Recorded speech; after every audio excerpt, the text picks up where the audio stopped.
The autumn sun hung low over the Richardson household in suburban Columbus, Ohio, casting long shadows across their modest suburban street.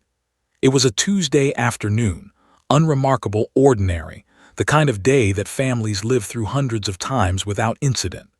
Sarah Richardson stood in her backyard, clothespin in hand, reaching up to clip a white cotton sheet to the clothesline. The breeze was perfect, cool enough to suggest autumn but warm enough to be pleasant. She had approximately 4 minutes of laundry to hang, maybe 5 if she took her time. In that moment, she had no idea those would be the most consequential 4 minutes of her life. Inside the house, 3-year-old Emma sat at the living room table, her curls falling into her eyes as she concentrated intensely on a coloring book.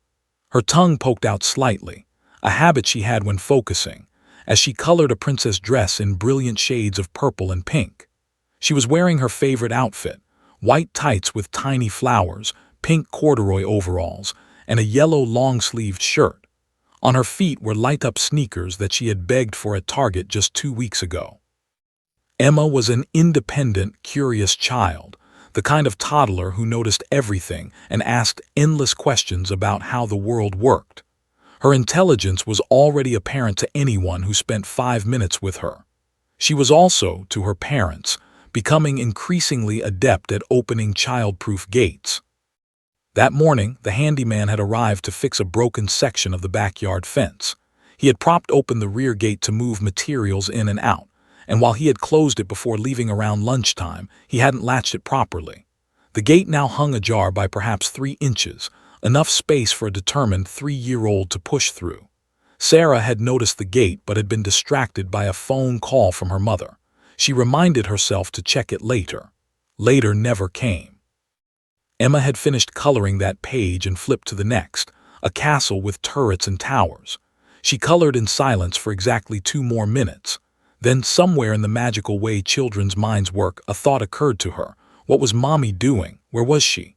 The backyard called to her through the living room window. She could see the swaying clothesline, the flutter of sheets, the autumn leaves dancing on the grass. Without fanfare or announcement, Emma simply set down her crayon and walked toward the back door. She didn't think about rules. She didn't think about danger. 3-year-olds rarely do. She simply thought adventure. The back door opened with a soft click. Emma stepped onto the patio, then onto the grass. Her mother's voice called from somewhere near the fence, but Emma didn't respond. She was fixated on the open gate, that mysterious portal leading to the world beyond their yard. The woods behind their property stretched for acres, dense, wild, and utterly untamed. Most of the neighborhood families didn't venture back there. It was considered the woods in that vague way suburban people refer to places they don't quite understand. Emma had never been back there. She had only glimpsed it from the fence. Now, with the gate open and opportunity presenting itself, she walked through. At that exact moment, Sarah clipped the final sheet to the line. She turned back toward the house, checking her watch. She still had 3 minutes of free time before she needed to start dinner preparations. She could grab a cup of coffee, maybe check her phone. She reached the back door and stepped inside, already mentally moving to the next task on her endless to-do list. The living room was empty. The coloring book lay open on the table, the crayon abandoned. Sarah's first thought was that Emma had gone upstairs to her room. "Emma," she called out, her voice light and casual. No response. She walked upstairs, already feeling the faint beginning of irritation at having to search for her daughter when she had given her a clear instruction to stay in the living room. "Emma, where are you, sweetie?" The bedrooms were empty. The bathroom door was open, empty as well. Sarah's casual irritation transformed instantly into something else, a tightness, a flutter of anxiety. "Emma," she called louder now, moving through the house with increasing urgency. Downstairs, the basement, the garage, nothing. A cold realization began crystallizing in her stomach. She walked toward the back door and looked out into the yard. Empty. The gate hung open. Time seemed to fracture. Sarah's mind couldn't quite process what her eyes were seeing. She ran to the gate, her coffee forgotten, her comfortable afternoon obliterated. "Emma, Emma," she screamed into the woods, her voice cracking with a mother's primal fear. The trees seemed to swallow her calls, mocking her with silence. She ran back inside and grabbed her phone with shaking hands. 911, 3 digits that would change everything. 911, what's your emergency? The dispatcher's voice was calm, professional, utterly detached from the tsunami of panic flooding through Sarah's body. My daughter is missing. She's 3 years old. She left the yard and went into the woods behind our house. Please, oh God, please send someone. Sarah's voice shattered on the last word, becoming almost unrecognizable. Within minutes, sirens erupted through the quiet afternoon. Police cars raced toward the Richardson home, their lights painting the suburban street in alternating blues and reds. News of the missing child spread through the neighborhood like wildfire.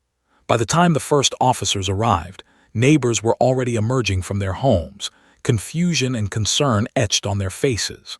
One mother from 3 houses down brought Sarah a blanket because the older woman could see she was in shock. Sarah didn't feel the blanket. She didn't feel anything except the desperate, consuming terror of a mother whose child has vanished. Officer arrived 17 minutes after the 911 call. He was a 15-year veteran of the Columbus Police Department with 12 years of experience, specifically with K-9 units. He stepped out of his vehicle with Duke, a 75-pound German shepherd whose intelligence and training made him one of the department's most valuable resources. Duke had found lost hikers. Duke had tracked escaped felons. But in his decade-plus of work, he had never searched for a 3-year-old. As he studied the open gate, the nearby woods, and the frantic mother barely being held together by well-meaning neighbors, Officer understood with absolute clarity that speed and luck would determine whether Emma Richardson came home alive. The clock was ticking.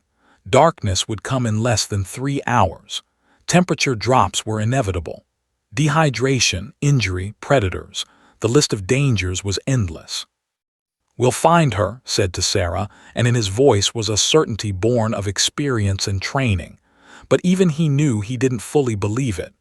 "We'll find her," he repeated, more to himself than anyone else. He turned to Duke and gave the signal. The search had begun. Officer had trained for this moment countless times, but nothing, no simulation, no drill, no textbook scenario, could truly prepare a person for the weight of a missing child's life resting on their shoulders. As he stepped through the open gate with Duke on a taut leash, the German shepherd's entire body went rigid with focus. The dog's nostrils flared, processing the complex tapestry of scents that painted an invisible map only he could read. Emma's mother had provided one of her daughter's shirts from the hamper, unwashed, still carrying the faint vanilla scent of her shampoo mixed with the unmistakable smell of childhood. Duke breathed it in, cataloging it, committing it to his extraordinary olfactory memory. The woods seemed to swallow them immediately. The late afternoon light filtered through the canopy and fractured beams, creating a landscape of shadows and patches of pale gold. The temperature had already begun its inevitable drop as the sun moved lower toward the horizon. Checked his watch. 4:47 p.m. Sunset would come around 6:15. That gave them approximately 90 minutes of useful daylight. After that, searching for a 3-year-old in darkness would become exponentially more difficult and dangerous. Every second mattered. Every minute was a small death. Behind them, more officers were arriving. Search and rescue personnel were being mobilized. The police station was coordinating volunteers through phone calls and social media alerts that were spreading through Columbus like ripples on water. But out here, in this moment, it was just and Duke. 2 sentient beings connected by training and trust, moving through an alien landscape searching for the impossible. A toddler who weighed barely 30 pounds, whose legs could cover perhaps 1 mile in an hour if she walked straight without stopping. Duke pulled forward with increasing urgency, his ears alert, his body language speaking of something he'd learned to recognize, a hot trail. The dog wasn't just smelling, he was tracking movement, following the invisible highway of disturbed air and microscopic particles that a human body leaves behind. Emma had come this way. Recently, the trail was fresh and vivid. They descended into a small ravine and heart rate spiked. This was dangerous terrain, rocky, uneven ground with exposed roots and sudden drops. A child could fall, could hit her head, could be lying injured just meters away. "Emma," called out, his voice swallowed by the woods. "Emma, can you hear me?" Nothing but the whisper of wind through autumn leaves and the distant sound of a creek running somewhere ahead. Duke suddenly veered left, pulling through a thick patch of undergrowth. Branches whipped at his uniform, drawing small lines of blood on his exposed skin. He barely noticed. Pain was irrelevant. Time was everything.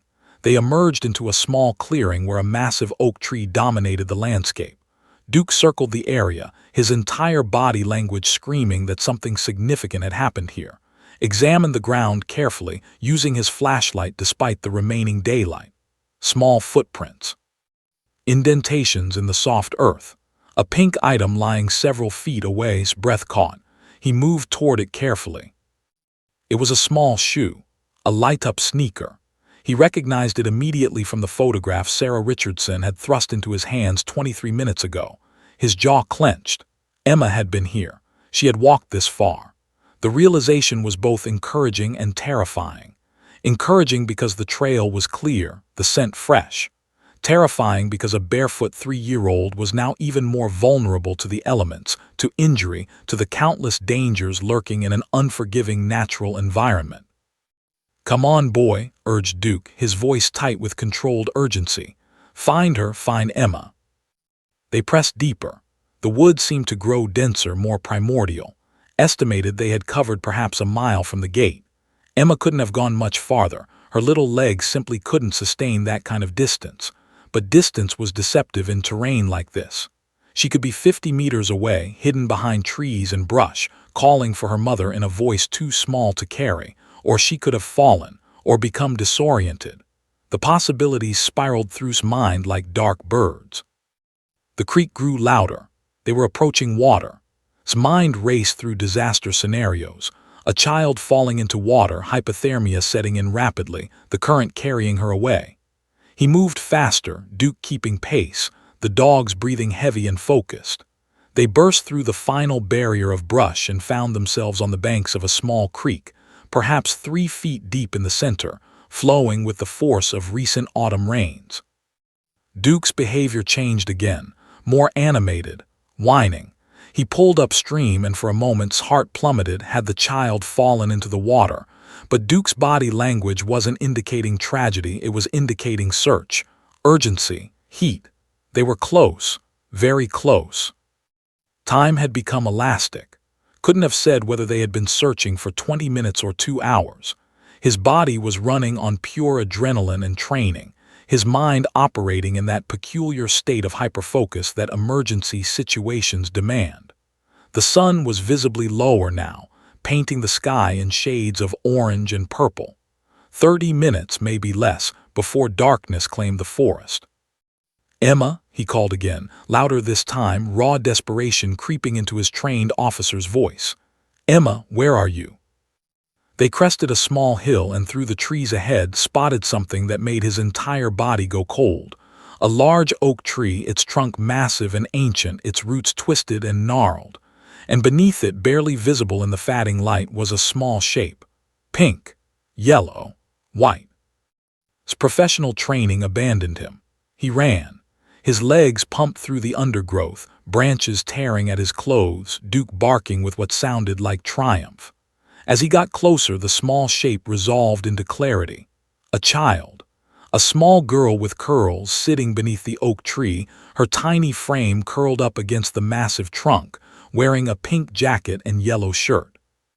Alive. Fell to his knees and for a moment, just a moment, he allowed himself to feel the crushing weight of what could have happened lift from his shoulders. Emma's small face turned toward him, her eyes wide, her lips trembling. "I'm lost," she whispered, her voice fragile as glass. "You're found," said, and his voice broke. "You're found now." He lifted her carefully, checking her for injuries, her pupils, her responsiveness. Miraculously, impossibly, she appeared physically unharmed, scared, cold, but alive. Duke pressed against them both, whining softly, his extraordinary nose having delivered what 1,000 volunteers couldn't have: a 3-year-old girl safe in the arms of someone trained to protect her. In that moment, as darkness began to fall over the Ohio woods, Officer understood why he had chosen this profession. This moment, this impossible, miraculous moment, was why. He held Emma close and began walking back toward the lights of the search teams, toward her mother's prayers, toward salvation. The moment Officer lifted Emma into his arms, the entire trajectory of the search shifted from desperate uncertainty to miraculous certainty. The 3-year-old girl felt impossibly small, almost weightless in his embrace, her entire body trembling with cold and fear. She wore no shoes. Her feet were muddy, scraped, but miraculously unbroken. Her pink jacket was torn in places, her yellow shirt stained with dirt and creek water, but these were superficial damages. As did his preliminary assessment with the trained eye of someone who had worked emergency situations for 15 years, he found no signs of serious injury. No bleeding, no obvious fractures, no indicators of trauma beyond the psychological. It was a medical miracle. "What's your name, sweetheart?" asked gently, though he already knew. He was checking for confusion, for signs of shock or head injury. "Emma," she whispered. "I'm Emma, I'm lost." "I know you are. I'm Officer and this is Duke. We're going to take you home to your mommy right now, okay?" Emma nodded slowly, her curls falling into her face. She reached out one small hand and touched Duke's head, as if the dog had been her companion all along rather than the stranger who had just pulled her from the nightmare of the woods. Perhaps to a 3-year-old mind, Duke already felt like a friend, the large, gentle creature who had found her when everything else seemed impossible. Activated his radio, his voice steady despite the emotional turmoil churning inside him. "Search party, this is Unit 7, we have her. The child is safe. I repeat, the child is safe and appears to be physically unharmed. We're coming out now." The response was immediate, cheers and shouts crackling through the radio network, the collective exhalation of dozens of people who had been holding their breath waiting for this outcome. In a neighborhood several miles away, Sarah Richardson would hear that message within minutes. The details of how that communication reached her would blur in her memory. A police officer's phone call, perhaps, or news through the initial volunteers. But she would remember the sensation of her knees giving out, the overwhelming flood of gratitude that nearly drowned her, the realization that her daughter was alive. The walk back through the woods seemed to take both no time and forever. Carried Emma against his chest, her arms wrapped around his neck with surprising strength for someone so small. Duke stayed close, occasionally turning back to check on the child, as if personally responsible for her. The darkness was nearly complete now, his flashlight cutting a path through the black forest. Behind them, search parties were beginning to stand down. Volunteers who had been preparing to search through the night received the news that their services, while appreciated, were no longer needed. There was a palpable sense of gratitude running through those communications, gratitude that this story would end the right way. As they emerged from the tree line, the full force of the search operation became apparent. Police cars, ambulances, search and rescue vehicles, and dozens of personnel stood ready, waiting. The moment Emma came into view, a cheer went up, a sound of pure human joy that seemed to echo across the entire neighborhood. Police officers and volunteers alike applauded, their faces streaked with tears and smiles. It was the kind of moment that reminded people why they believed in humanity, why they did difficult work in service of others. An ambulance was immediately called to the front. EMTs rushed forward with professional efficiency but waved them off slightly. "She's stable," he reported. "No obvious injuries, but she's been exposed to cold temperatures and likely dehydrated. We should get her checked out completely."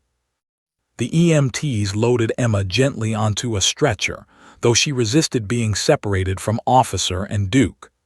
"They need to stay with me," she said firmly, her voice suddenly stronger, more insistent. A child's authority cutting through the professional protocols of emergency response. Made a decision. He climbed into the ambulance with Emma, Duke following, the German shepherd somehow understanding that his job wasn't over. As the ambulance doors closed and they began moving toward Nationwide Children's Hospital, Emma held his hand and Duke's collar simultaneously, as if afraid that letting go would mean losing them again. At the hospital, the emergency room staff moved with practiced urgency. Emma was taken to an examination room, stripped of her wet, dirty clothes and wrapped in warm blankets. Doctors and nurses performed their evaluations with gentle professionalism, aware that this child had experienced trauma. Blood tests were ordered. X-rays were taken to ensure no internal injuries. A pediatric psychologist was called to assess her mental state. But as the hours passed and the test results came back, the same miraculous conclusion kept emerging. Emma was physically unharmed. No broken bones, no internal bleeding, no head injury, no dehydration severe enough to cause permanent damage. Against all odds, against every danger that lurked in those dark woods, Emma Richardson had survived completely intact. Sarah and James Richardson arrived at the hospital 90 minutes after Emma was admitted. The moment they were allowed into her room, they collapsed beside her bed, tears streaming down their faces, their hands trembling as they touched their daughter's hair, her face, her small hands. Emma, for her part, seemed confused by the intensity of their emotion, though she returned their embrace with the fierce grip only a terrified child can manage. "Mommy, I got lost," Emma said simply, "but the big dog found me. Officer has a nice dog." In the waiting room, Officer stood with Duke, fielding congratulations from hospital staff and police personnel, but he felt oddly detached from the celebration. What he felt most acutely was exhaustion, the bone-deep fatigue that comes from operating on pure adrenaline and purpose for hours. He also felt something else, something he couldn't quite name. A sense that this story wasn't over, that this particular narrative had more chapters yet to unfold. By midnight, the news had exploded across local media outlets. "Missing Columbus toddler found safe after 4-hour search," the headline screamed. Images of Officer and Duke, with Emma safe in his arms, became the centerpiece of the story. Duke's photograph was shared thousands of times on social media. Officer received calls from local news stations requesting interviews. There was talk of commendation, of heroes, of the extraordinary bond between a dog and his handler. But in her hospital room, Emma slept fitfully, her small body curled beneath warm blankets, finally safe. Her parents sat vigil beside her bed, holding hands, grateful beyond words. They didn't know yet that the trauma of those hours in the woods would linger long after the physical scrapes healed. They didn't know that nightmares would come, that anxiety would bloom like a dark flower in their daughter's psyche. They only knew in that moment that their daughter was alive, that miracle had found her name, and that sometimes in this difficult world, things ended the way they should. Outside the hospital windows, the Columbus night stretched on, and somewhere in those dark streets, Officer drove home with Duke, both of them exhausted, both of them changed by what they had accomplished that day. 3 weeks after her rescue, Emma Richardson woke screaming at 2:47 a.m. Her cries pierced the darkness of the family home like an alarm siren, jolting Sarah from sleep with her heart already racing, already knowing what this meant. She stumbled into Emma's room to find her daughter sitting upright in bed, her face streaked with tears, her entire small body trembling violently as if she were freezing despite the warm October night, and the heavy quilt pulled around her shoulders. "Baby, it's okay. You're safe," Sarah whispered, gathering her daughter into her arms, but Emma's screams didn't diminish. If anything, they intensified. The toddler was caught between sleeping and waking, trapped in the landscape of her nightmare where the woods still stretched endlessly, where darkness pressed in from all sides, where being lost was the only reality that mattered. James appeared in the doorway, his face etched with concern and exhaustion. This was the 3rd night this week, the 5th since Emma had come home from the hospital. Night terrors, The pediatrician had called them when they'd brought Emma in for a follow-up appointment. Completely normal given the trauma, the doctor had assured them. Most children experience some sleep disruption after frightening events. It should resolve on its own within a few weeks. But as the weeks passed and the nightmares not only continued, but seemed to intensify, Sarah and James began to understand that nothing about Emma's recovery was following the normal trajectory. What had started as night terrors had evolved into something more pervasive, more all-consuming. Emma had stopped playing. The bright, curious child who had once explored every corner of the house with fearless determination now clung to her mother like a frightened animal, refusing to be in any room alone, jumping at sudden sounds, her small frame going rigid whenever a door slammed or a car passed outside. The incident that truly alarmed Sarah happened on a Friday morning 3.5 weeks after the rescue. Emma was in the bathroom with her mother, ostensibly to brush her teeth. Sarah stepped out for literally 30 seconds to grab a washcloth from the linen closet. That's all it took. When she returned, Emma was backed into the corner of the bathroom, her face pale, tears streaming down her cheeks, her entire body shaking. "Emma, baby, what's wrong?" Sarah asked, rushing to her daughter. "Dark," Emma whispered. "Dark in there, don't leave me in the dark." But the bathroom wasn't dark. Sunlight streamed through the window. The overhead light was on. Emma wasn't experiencing the actual environment. She was experiencing the woods, the crushing darkness beneath the ancient oak tree, the terror of being alone in a place that felt infinite and dangerous. Her mind had created its own landscape, overlay it onto the present moment, and made her prisoner to it. Sarah held her daughter and cried silently into her hair. This wasn't normal adjustment. This wasn't something that would resolve on its own. Something was fundamentally broken inside her baby's mind, and Sarah had no idea how to fix it. By week 4, James and Sarah made an appointment with Dr., a pediatric psychologist who specialized in childhood trauma. The office was designed to be calming, soft colors, toys, books, but Emma refused to enter without her mother's hand in hers. Doctor spent the first session simply talking to the parents while Emma colored quietly in the corner, her body language speaking of constant vigilance, constant fear. "Based on what you're describing," Doctor said carefully, "Emma appears to be experiencing symptoms consistent with post-traumatic stress disorder. PTSD in very young children can manifest differently than in adults or older children. Rather than recounting the trauma verbally, they often express it through behavioral changes, anxiety, sleep disruption, and emotional dysregulation." Emma's symptoms: the nightmares, the separation anxiety, the heightened startle response, the regression in her independence, these all fit that pattern. The diagnosis fell on Sarah and James like a stone: PTSD. Their 3-year-old daughter had PTSD.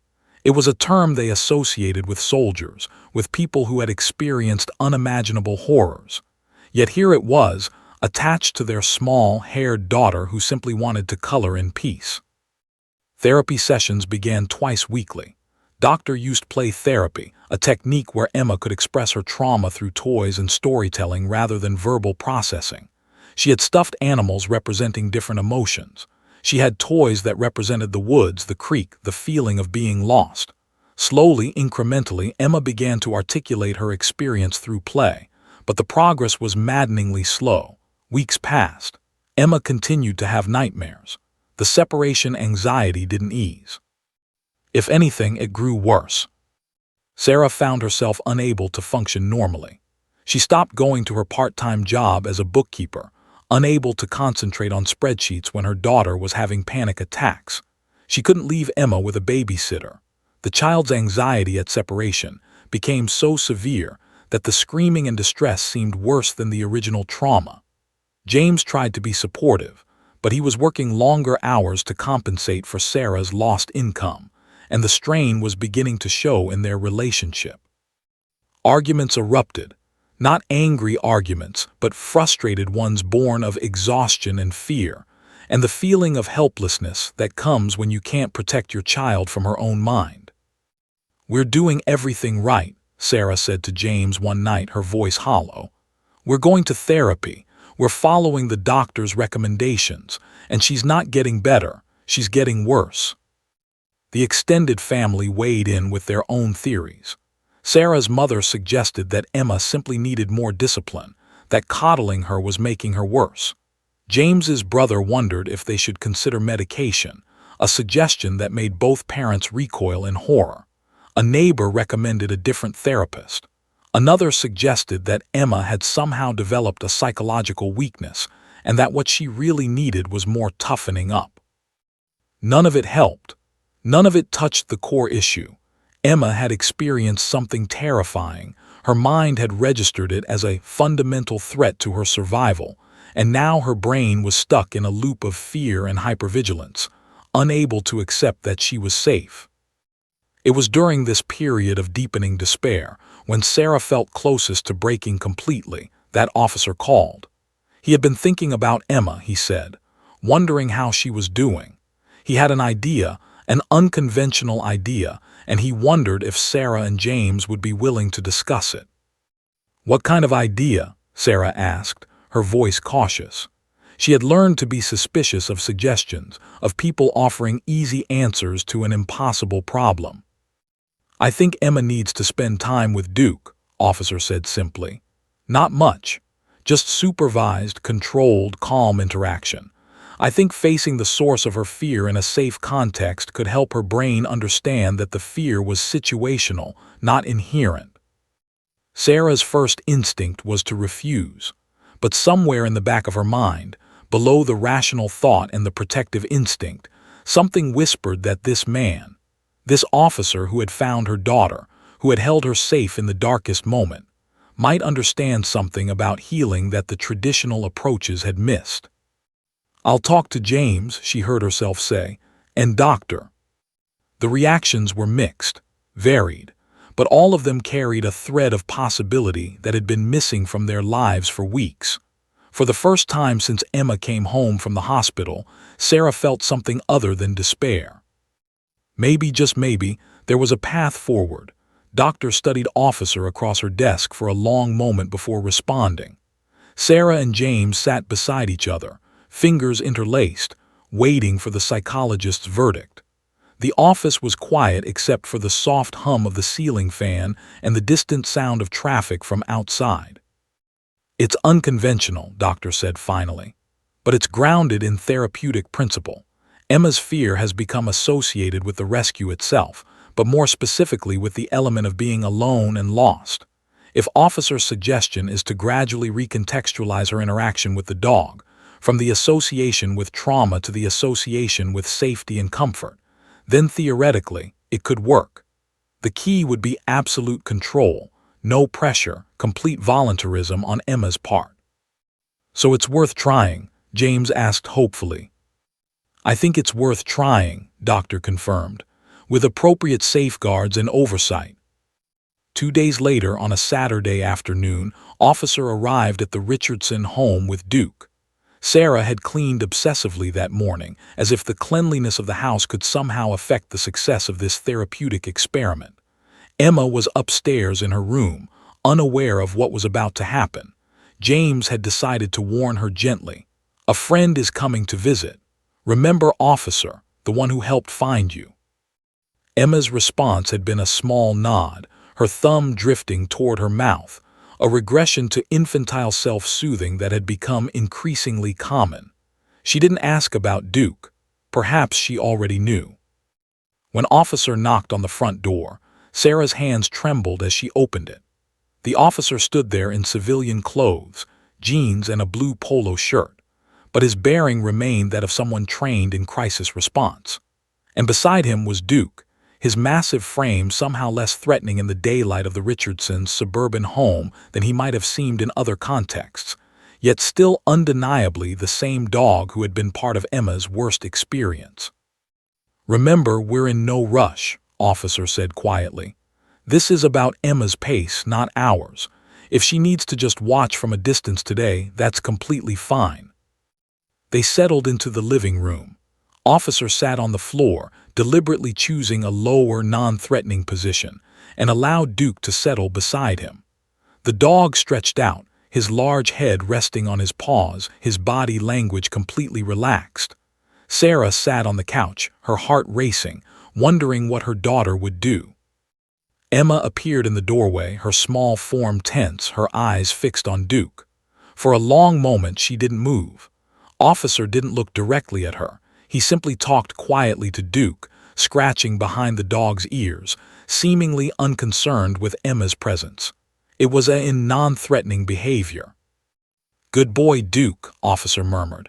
"You're such a good boy, remember Emma, you found her, remember, such a good, brave dog." Emma's fingers gripped the doorframe. Her breathing was audible in the quiet room, but she didn't run. After what felt like an eternity, she moved slightly closer, her eyes never leaving Duke's massive form. "Duke's very tired today," Officer said conversationally, still not looking at Emma. "We've been working all morning. He just wants to rest and be calm. He likes calm, quiet places, like living rooms." Emma moved to the far corner of the living room and sat down, still maintaining maximum distance. For the next hour, she simply observed. Officer continued his quiet narration about Duke's training, his personality, his likes and dislikes. He never forced interaction. He never pushed Emma toward the dog. He simply existed peacefully in the same space, allowing Emma's nervous system to gradually adjust to Duke's presence. By the time Officer left that afternoon, Emma had moved from the corner to within 8 feet of where Duke lay. She hadn't touched him. She hadn't spoken, but she had stayed in the room. And as Officer and Duke left, Emma watched them go with an expression that was less terrified than it had been before. "That's a start," Doctor said when Sarah reported the session. Over the next 2 weeks, Officer came every Saturday and Wednesday afternoon. Each visit followed the same pattern. No pressure, no forced interaction, just calm coexistence. But gradually something shifted. By the 4th visit, Emma moved closer. By the 5th, she asked a question. "Is Duke nice?" Officer's response was carefully measured. "Duke is very nice, but more importantly, Duke is calm and safe. Would you like to know what makes him calm?" "What?" Emma's voice was barely a whisper. "Training, practice, and knowing that people love him. When you know people love you and keep you safe, you can be calm. Duke knows I keep him safe. That's why he can rest like that." Sarah watched this exchange and felt something shift inside her chest. Officer wasn't just calming Emma's fear of the dog. He was reframing the entire meaning of what it meant to be safe in the presence of something large and powerful. On the 7th visit, it happened. Emma, emboldened by something, courage, curiosity, or perhaps simply the weight of weeks of exposure therapy, reached out her small hand and touched Duke's fur. Just for a second. But it was contact. Officer made no big deal of it, simply continued his quiet commentary as Duke's tail thumped once, twice against the floor in response. Emma pulled her hand back quickly, but her face had changed. The fear hadn't vanished, but something else had entered the equation: curiosity, wonder, the first glimmer of positive emotion in relation to the dog. "That was very brave," Officer said simply. The breakthrough came during the 9th visit. Emma was laughing, actually laughing, as Duke, in a moment of playfulness, gently licked her hand.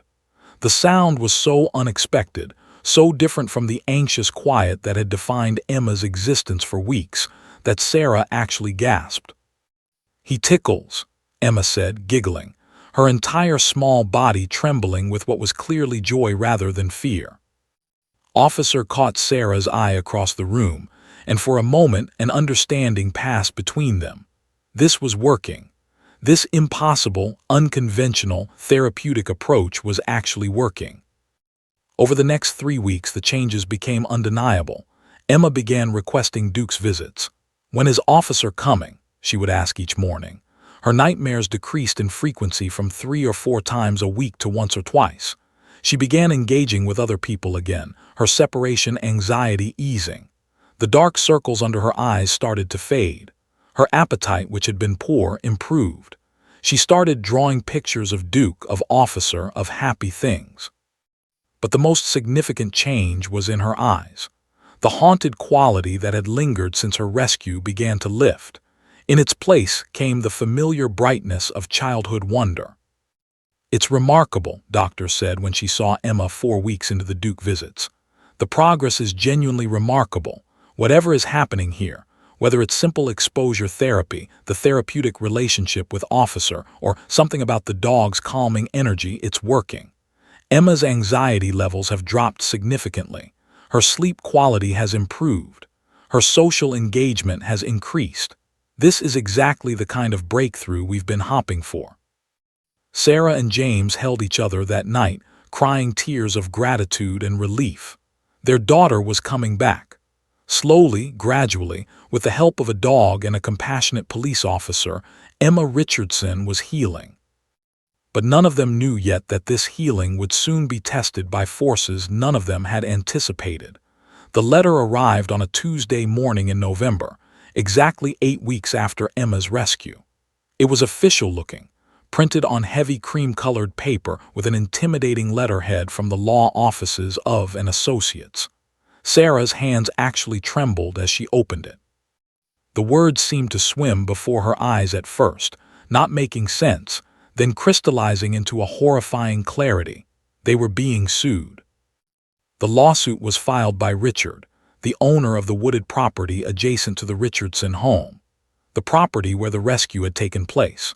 According to the legal document, the police search had caused extensive damage: trampled vegetation, disturbed wildlife habitat, tree damage, soil erosion, and what claimed amounted to an invasion of his private property without consent or compensation. He was seeking $47,000 in damages from the city of Columbus.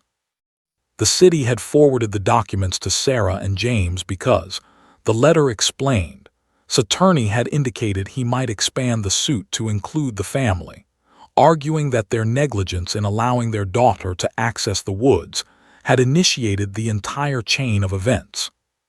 "This isn't real," James said, reading the letter a second time.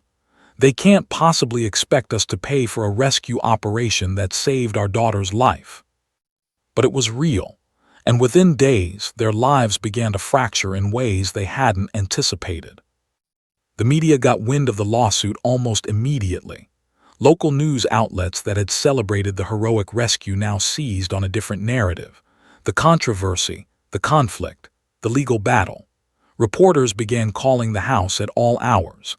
Headlines shifted from "Police dog rescues missing toddler" to "Family sued over child's disappearance" to "Property owner demands $47K for search damage." The sympathetic narrative that had positioned Emma and her family as victims of circumstance morphed into something more complicated, more ambiguous. Were they negligent parents? Had they been irresponsible? Should the city have used different search protocols? Sarah felt the shift in the community's perception like a physical blow. Neighbors who had brought casseroles after Emma's rescue now looked at her with something that might have been judgment. Parents at Emma's preschool who had praised her bravery seemed to distance themselves.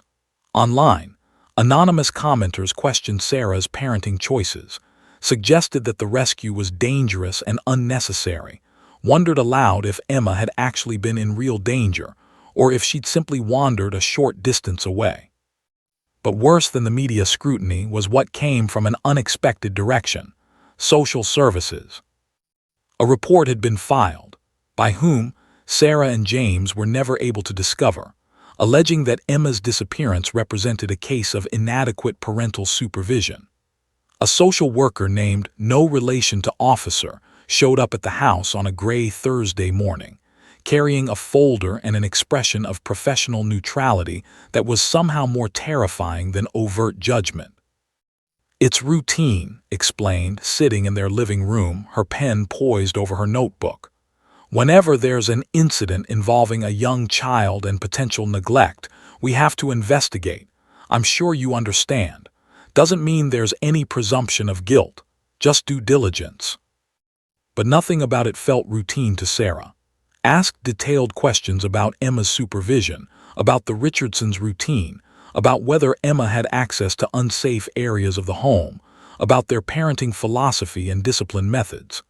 She asked to see the backyard, examined the gate, asked Emma herself, in Emma's presence, which Sarah found both reassuring and deeply disturbing, whether she was safe at home.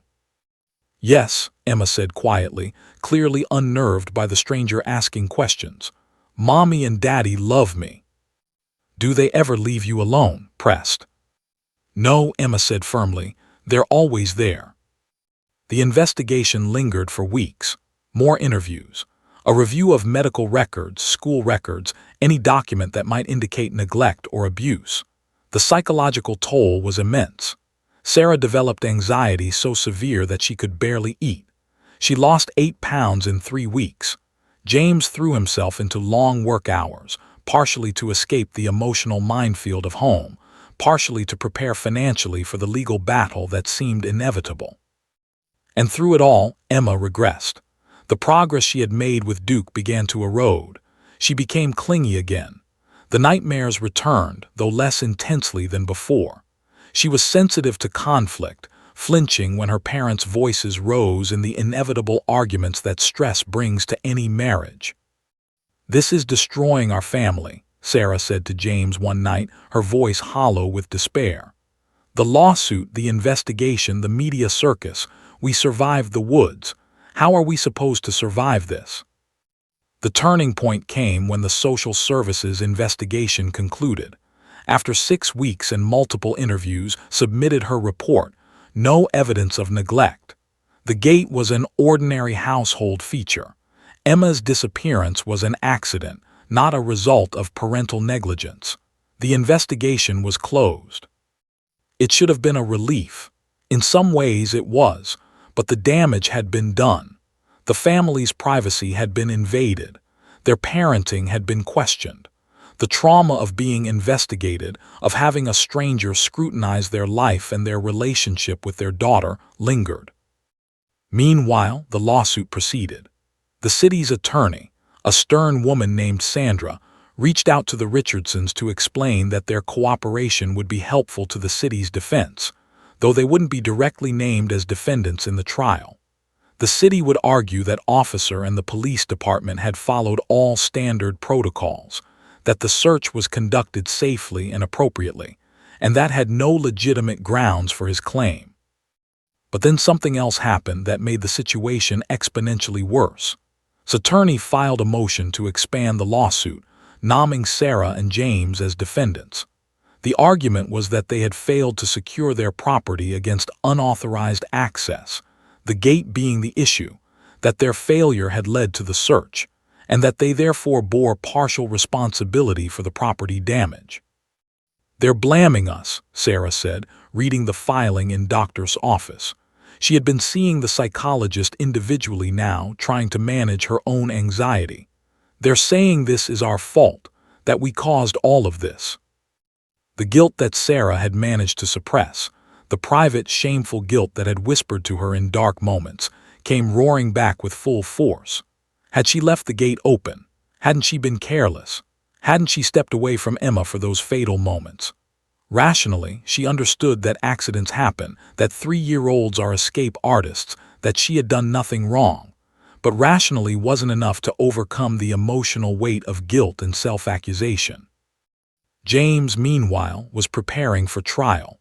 He had hired his own attorney, a man named David Foster who specialized in family law and property disputes. Foster was competent but not particularly reassuring. "Probably won't win the lawsuit," he explained. "But the question of whether you bear partial liability is more complicated. We need to establish that you took reasonable precautions, that the gate failure was not something a reasonable parent should have anticipated or prevented, and that even if there was some negligence on your part, it doesn't justify damages claim." 3 months after the rescue, the Richardson family was no longer celebrating. They were in legal limbo, emotionally exhausted, financially stressed, and watched constantly by media outlets hungry for the next development in this increasingly complicated story. Emma sensed it all. And somewhere, beneath the healing that Duke's presence had brought, a new anxiety was taking root. The anxiety of a child who understood, at a level too deep for words, that her family was in trouble. The trial date was set for February. Judge Helen, a judge known for her skepticism of emotional appeals and her insistence on strict legal procedure, would preside. Nobody knew yet that Emma's own words would soon shake that judge to her core. The courtroom was packed on that cold February morning. News cameras clustered outside the courthouse like vultures, reporters clutching microphones, waiting for the principal players in this legal drama to emerge. Judge Helen's courtroom was intimidating even in its physical design. High ceilings, dark wood paneling, the judge's bench elevated above the proceedings as if she were a deity dispensing judgment from on high. The American flag stood in one corner, the seal of the state of Ohio in another. Everything about the space communicated authority and consequence. Sarah and James sat at the defendant's table with their attorney David Foster. Sarah was dressed in a conservative navy suit, her hair pulled back, her face carefully composed despite the terror churning beneath the surface. James looked equally formal, equally frightened. Emma sat between them, small and lost in a child-sized chair, wearing a blue dress that Sarah had spent an hour selecting, wanting her daughter to look appropriate, innocent, vulnerable.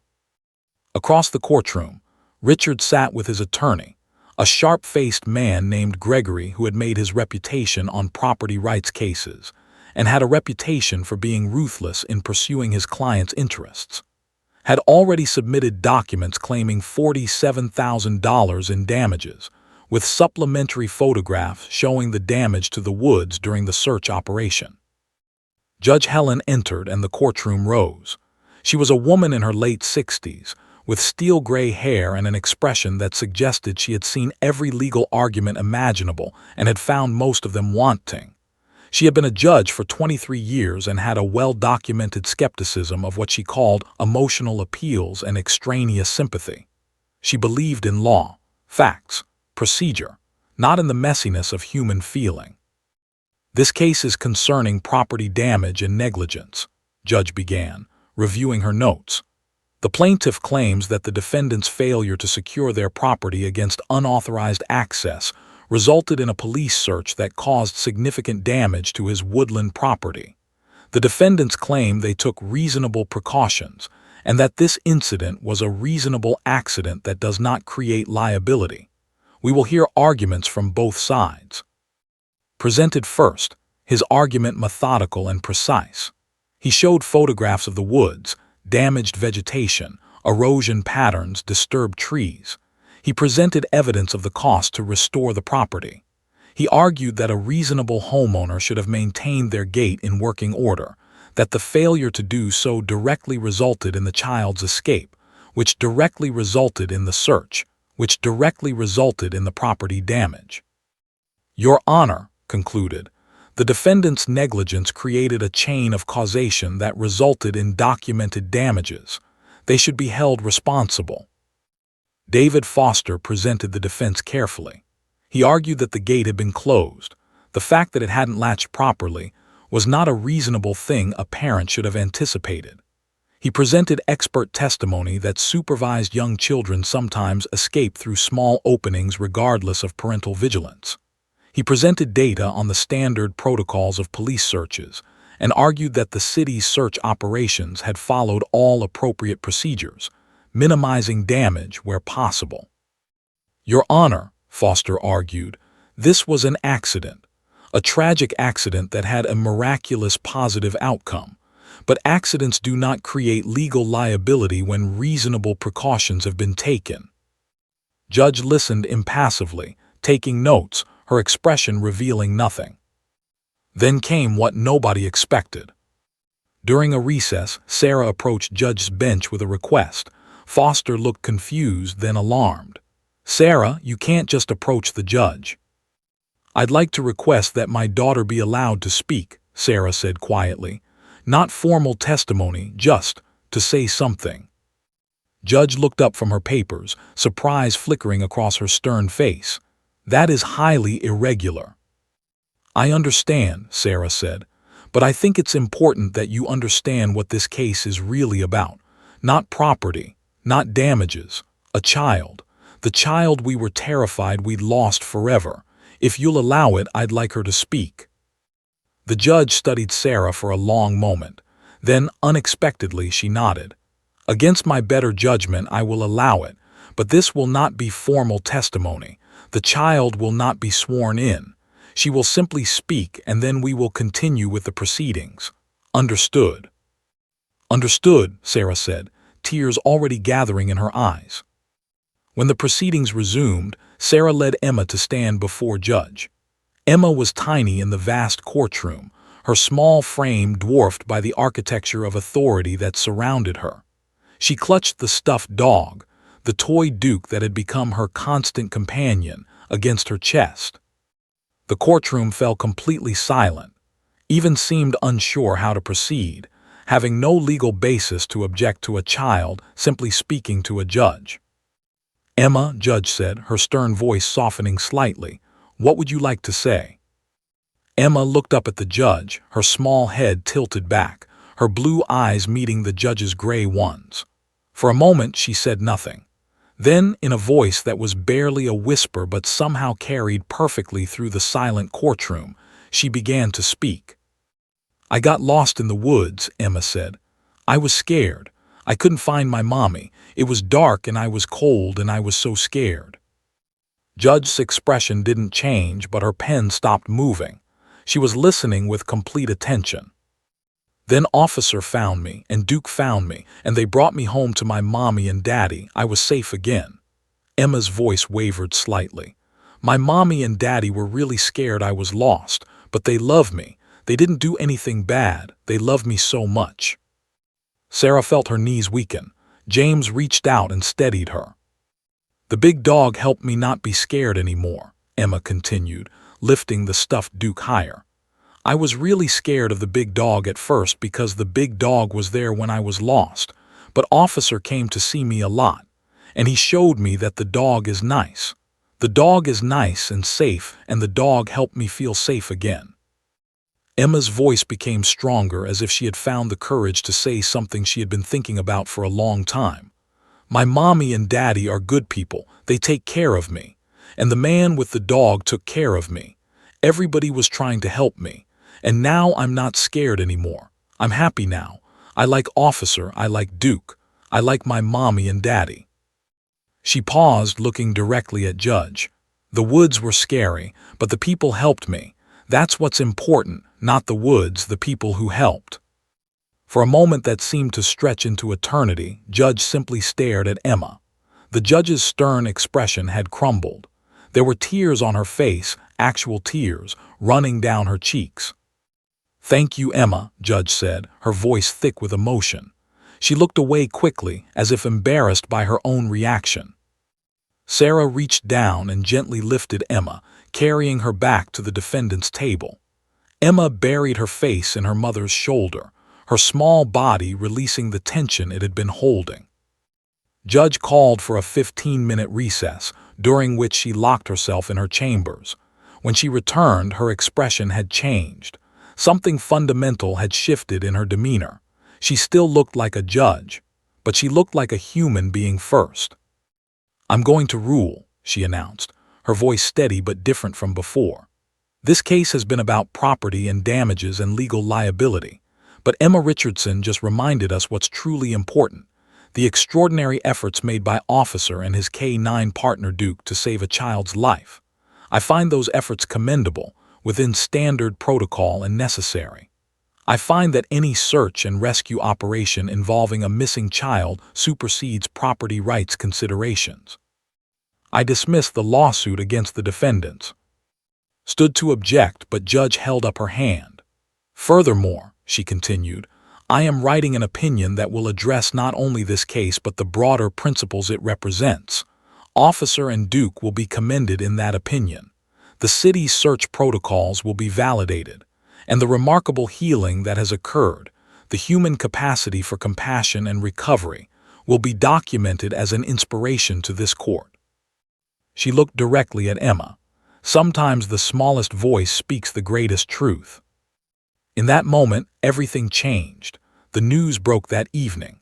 Local Columbus media outlets led with the story. Judge dismisses lawsuit, praises police rescue. Within hours, national news networks picked it up. Emma's words, "the people who helped," became a viral, shared across social media platforms, quoted by commentators and politicians alike. What had been a story of legal conflict transformed overnight into a story of redemption and human triumph. The photographs of Emma standing before Judge, clutching her stuffed Duke, became iconic images of childhood innocence and wisdom.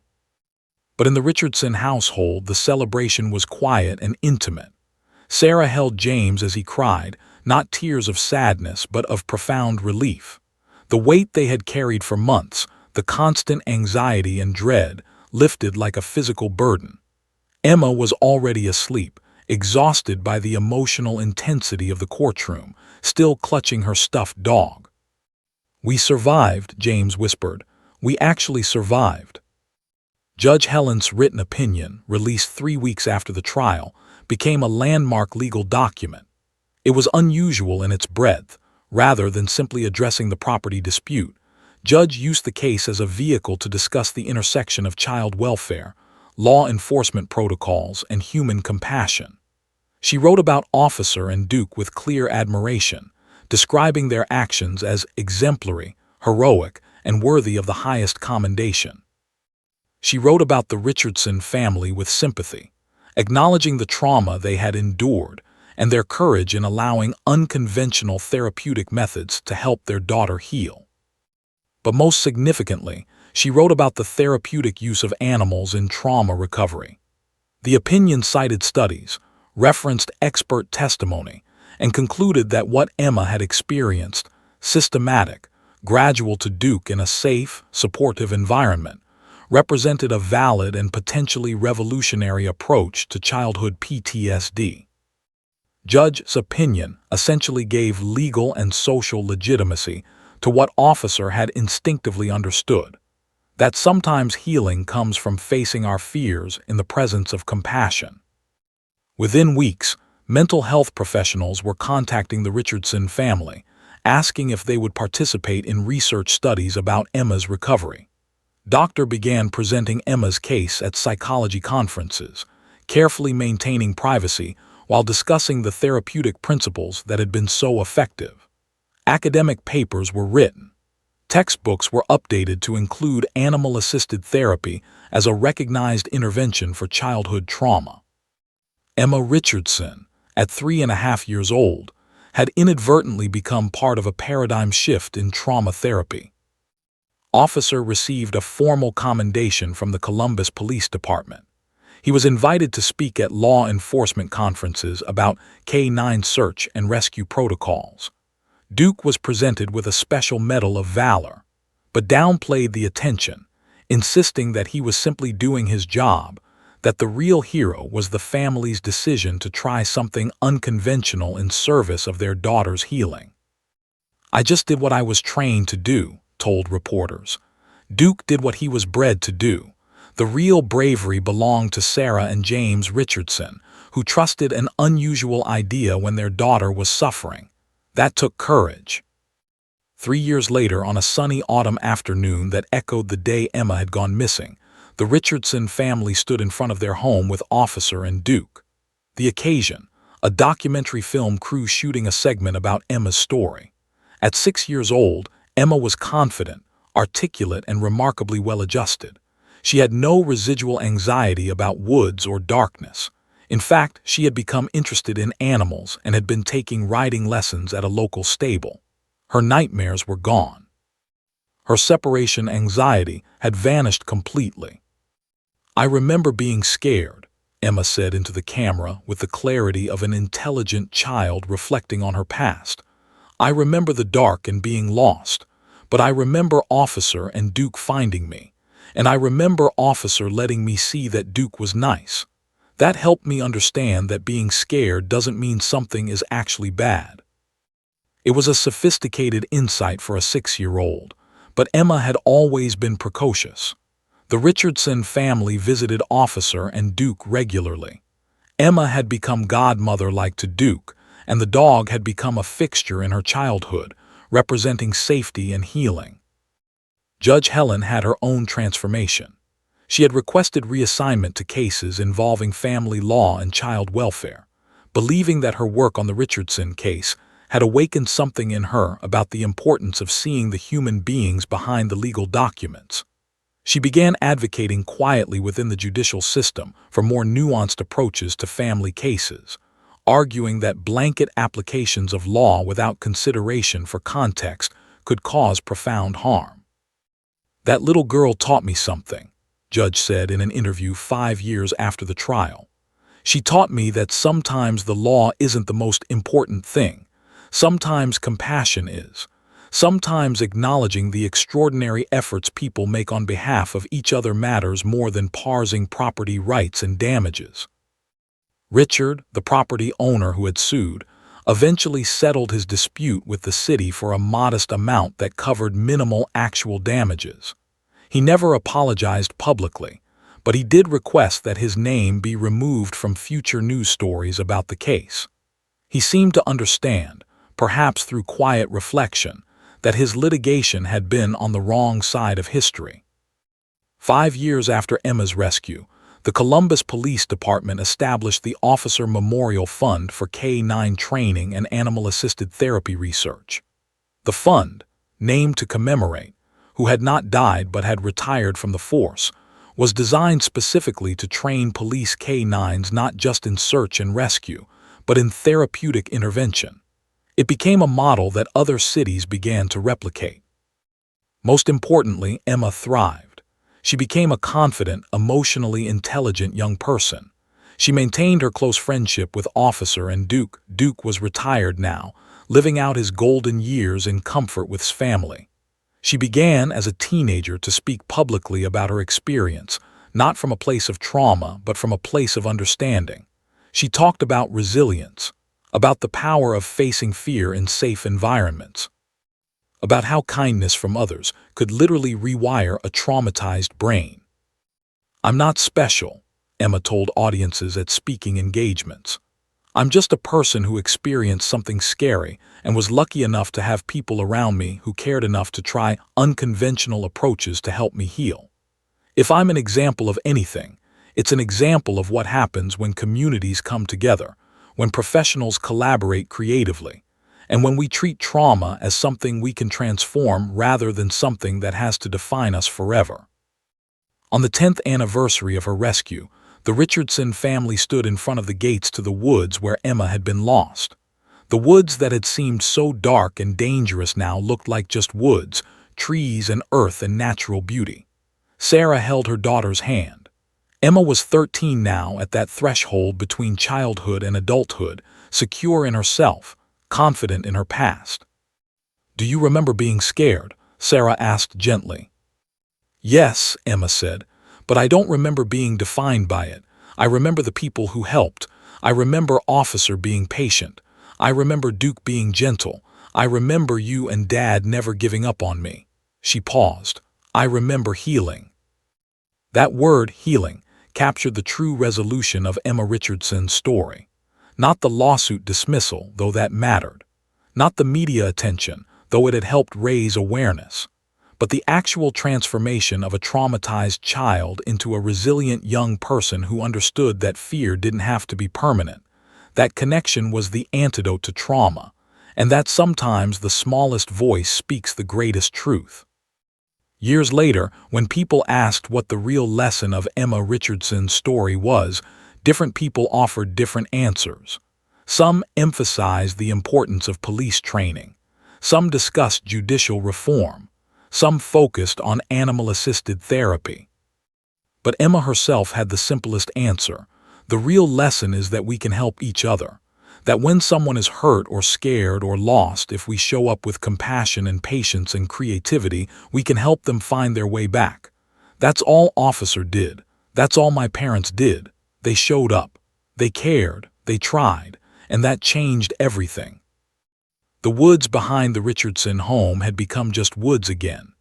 Beautiful, ordinary, safe. And Emma Richardson, who had been lost there once, had found her way not just out of the physical forest, but out of the forest of trauma that had threatened to consume her.